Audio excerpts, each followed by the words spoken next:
রাজুদা কি সত্যি প্রতিদিন 400 পিস পরোটা বিক্রি করে? আসুন হিসাব করে দেখি। 4 জন সদস্য যদি রাত 12টা থেকে 3টে পর্যন্ত পরোটা তৈরি করে তাহলে হাতে সময় প্রায় 3 ঘন্টা। ধরা যাক একজন মানুষ মিনিটে 4টে পরোটা বেলতে পারে, তাহলে 1 ঘন্টায় তৈরি হবে 4 গুণ 60 240 পিস।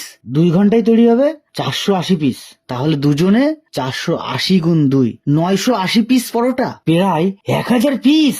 অতএব প্রমাণিত হলো যে রাজুদা 400 পিস পরোটা বিক্রি করে না, 1000 পিসের উপরে পরোটা বিক্রি করে। প্রতি পিস পরোটা যদি 2 টাকা করে লাভ হয় তাহলে প্রতিদিনের ইনকাম 1000 গুণ 2 2000 টাকা, মাসে প্রায় 60,000 টাকা, বছরে 60,000 গুণ 12 7,20,000 টাকা।